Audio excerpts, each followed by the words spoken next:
There is continuing interest in how leaders and leadership become romanticized by followers. Some authors have focused on personal or dispositional factors, arguing that there is something in followers that determine them to romanticize leaders and leadership. Like, for example, there are some personal characteristics like self-esteem, self-efficacy, that relate more positively to leadership romanticization, or high scores on the romance of leadership scale. While, for example, other characteristics like neuroticism relate negatively to the romance of leadership.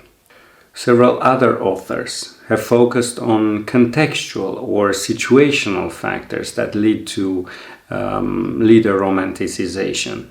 Like, for example, the distance between a leader and a follower. The more distance, the more the followers would romanticize leaders.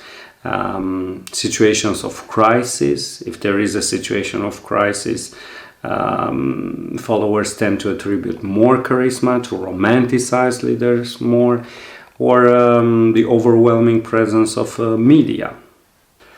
Other authors have focused on theatrical, dramaturgical, impression management techniques that leaders might use to become romanticized by followers. However, all this previous literature, focusing on personal dispositional factors, focusing on situational factors, contextual factors, or focusing on impression management techniques, do not really analyze the processes of how leaders become romanticized. The purpose of this paper is to present a historical analysis of how Vlad Dracula, the historical voivode, turned into the famous fictional character, the vampire that everybody knows, and to shed more light on the process of leader romanticization. We offer one answer to our research question of how do leaders become romanticized as historical points of reference by explaining leadership romanticization as a very complex and dynamic process that involves cycles of sense-making and sense-giving that unfold through temporal processes. Leader romanticization usually happens ex post, meaning that even though it may commence while the leader is still living, it continues well after his or her death, leading to fictionalization. And that's why a historical perspective is much more suited for this kind of research. Since Miguel's et al.'s groundbreaking paper about the romance of leadership, people have started to question our collective and excessive fascination with leaders and leadership. Despite these many efforts by critics, it seems that we still place a high value on leaders and leadership, and this is sustained by media, by books, by companies all over the world. The romance of leadership is the tendency to attribute causality for both positive and negative outcomes to leaders and leadership. And this happens because sometimes the context and the everyday life of organization is so complex and so indeterminate that it's impossible for us to comprehend this complexity. And it's more simple to attribute everything and explain everything through leaders and leadership. Even though followers tend to attribute more charisma and to romanticize leaders in organizations, followers should not be seen as a homogeneous category. Followers can be active, proactive, passive, can be critical, can resist the status quo inside an organization. So there are many types of followers that we can find in an organization, and the manner in which they construct leadership differs a lot. Different types of followers, different types of constructions of leadership. So past leadership can influence sense-making processes concerning present leadership.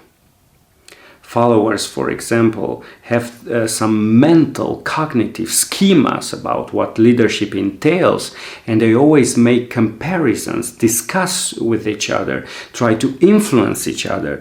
Usually the sense-making process of followers involves sense-giving also. Instead of only making sense for yourself, you also influence others' sense-making processes. So there is a continuous negotiation, a social construction involved into romanticizing leaders. Usually the romance of leadership has been portrayed as a double-edged sword. We either romanticize leaders or demonize leaders. However, we believe that the process of romanticization involves cycles of sense-making and sense-giving, thus transforming the romance of leadership into a continuum that goes from the negative side, demonization, to the positive side, romanticization, but the extremes of this continuum are constituted by fictionalization. Leaders can be romanticized, positively romanticized, and then fictionalized, but also they can be demonized and then fictionalized. Instead of using Mendel's romance of leadership scale applied cross-sectionally, we propose a historical analysis of the cycles of sense-making and sense-giving that followers are involved in while making sense of the context and advancing their agendas, try to reach their objectives.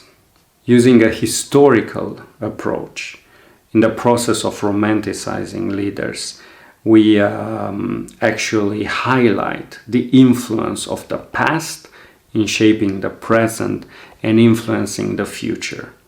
So we took 4 steps in historically analyzing the process of romanticizing Vlad Dracula. The first step was to compile a complete list of works that deal with Vlad the Impaler, the historical voivode, and Dracula, the famous vampire novel. And the complete list has 76 works. So we had to make a first boundary, a first cut.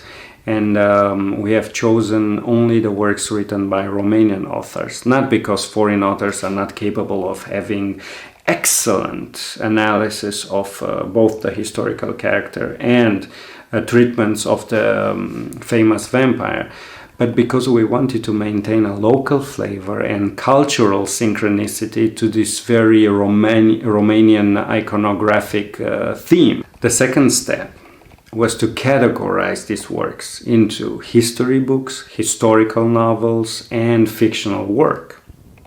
And then in each category, we maintained only the most important and relevant works. Actually, in the history books and historical novels, we have maintained only those that are part of the high school or university curricula, and also those that were very well received by literary critics. And then fourth, we have categorized works in each category, and then we have analyzed only top 3 in each category. So from these top 3 works in each category, we have identified several historical themes that we started plotting afterwards on a time frame, on a time continuum, and started to see how they relate to romanticization or demonization of the historical character. Let's discuss the results of our research, and I will present the findings in terms of cycles of sense-making and sense-giving. Sense-making. In 1462, Vlad Dracula takes the throne of Wallachia and starts implementing a series of reforms meant to develop the country in terms of educational system, economic system, and so on. Sense-giving. For some of his followers, Vlad Dracula is a true hero. A series of 19 stories actually known as the Slavic tales, start to circulate first orally in Wallachia and then in written form, presenting Vlad Țepeș as a true hero, brave prince with a strict code for justice. Sense making. Because Vlad Dracula gave more rights to local merchants from Wallachia, he restricted the trading rights of German merchants who could no longer access Danube and the Black Sea, who could no longer offload merchandise from the Austro-Hungarian Empire, so they lost a lot of money and a lot of power. Sense-giving. Local merchants from Transylvania, German merchants, released the German tales about Vlad Dracula, actually the source of his demonization. The German tales reference the same events as the Slavic tales. However, the moral of the stories is a negative one, presenting Vlad Dracula as a tyrant, as a bloodthirsty tyrant who imposes his will through force, through brutality. Sense-making. Some of the boyars from Wallachia were killed together with their families, and other boyars from Wallachia took shelter in Transylvania with the help of German merchants. One of the pretenders to the throne, Dan, realizes that after 3 years of reign, Vlad Dracula is considered a hero and there's no more chance for him to take the throne of Wallachia. Sense-giving. Dan is the first one who makes the connection between Dracula, the son of Vlad Dracul, and Dracula, the devil. Enchanted by this name, in the last years of his reign, Vlad the Impaler actually uses Dracula in his signature. Sense-making. Vlad Dracula starts to oppose the Ottomans. He doesn't pay the tribute anymore. He regains some of the fortresses along Danube. So he enters in an open conflict, a military conflict, with the great army of Sultan Mohammed. And actually almost registers a victory in an epic night battle. Sense-giving. The Vatican considers Vlad Dracula as a hero, as a possible leader of the crusade, and actually in official documents from the 16th century, the Vatican calls Vlad the Impaler as Dragula, which comes from drago, meaning dear, beloved. Sense-making. King Matei Corvin is not interested in the crusade against the Ottomans. Not only that he wants Wallachia to remain a buffer country between the Austro-Hungarian Empire and the Ottoman Empire, but also King Matei Corvin is more interested in the internal power struggle with Sigismund of Luxembourg besieged in Vienna. In order to retreat from the crusade with dignity, King Matei Corvin actually forges some fake letters from Vlad Dracula to the Sultan. Sense-giving. Instead of receiving the help he so desperately needed, Vlad Dracula is taken a prisoner and imprisoned for 12 years in Budapest by King Matei Corvin. He is considered a traitor, a new layer in the negative image of Vlad Dracula. But even though King Matei Corvin never misses a chance to talk about the cruelty of Vlad Dracula, the imprisonment is very gentle, resembling a house arrest. King Matei Corvin even offers one of his relatives as a wife for Vlad Dracula, and he releases Vlad Dracula finally and helps him regain the throne of Wallachia to continue the fight against the Ottomans as bravely as he once did before. In the years after his death, the threat of the Ottoman Empire was ever present. So on the one hand, people needed great figures of the past to remind them that maybe victory is still possible. On the other hand, the new printing presses needed material, needed heroes and villains to entertain the masses. And tales about Vlad the Impaler were actually the best merchandise. Sense-giving. After Vlad Dracula's death, increasingly publications focused on the negative aspects of his reign, continuing the German tales.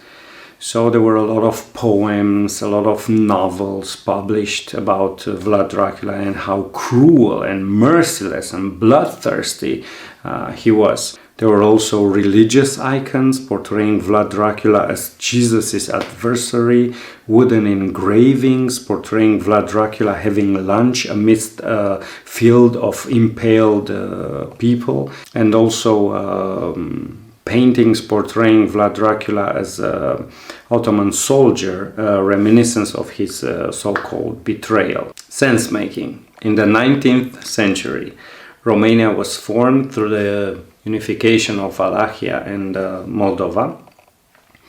So people needed great figures of the past to unite them against the anachronistic chains of feudalism. Sense-giving. After 300 years of playing a minor role in history because of his cruelties, the image of Vlad Țepeș was restored to the national pantheon of heroes, and he was presented as a brave prince, a symbol of law and order, an image that we still save in our culture until present day. Sense-making.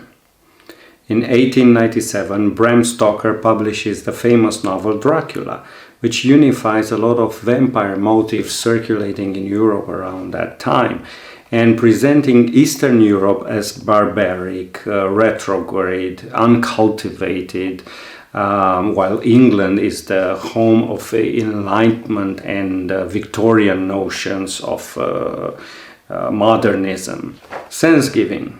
Dracula is defeated, the devil dies. However, the myth goes on. The novel's interpretations are multiple and usually based on relations of opposition. Good versus evil, religion versus superstition, modernism versus traditionalism. But the novel's main contribution is to start the road towards fictionalization and mythologization of Vlad Dracula. Sense-making. In the first period of the communist regime, when they have embraced the anti-national principles of Marxist-Leninism, great heroes of the past were actually minimized in history. Sense-giving. Vlad Dracula's role in history is minimized, and he is reduced to a very bloodthirsty, cruel tyrant who used to torture people through impalement during his reign. Sense-making. In the second period of the communist regime, when Romania declared its independence from the Soviet Union and the socialist internationalism in favor of national values, great leaders from the past were restored in history. Sense-giving. Vlad Dracula actually becomes a source of identification for Ceausescu, and historians start to play down his cruelties. So his role in history is rewritten. 3 implications of our paper. First, leader romanticization implies teleological cycles of sense-making and sense-giving that unfold temporally. Followers use stories to influence the identity, the characteristics, the traits of leaders. But they also use stories to make sense of their everyday lives, to give coherence to their lives, and to influence other followers or potential followers to accept the romance of the leader.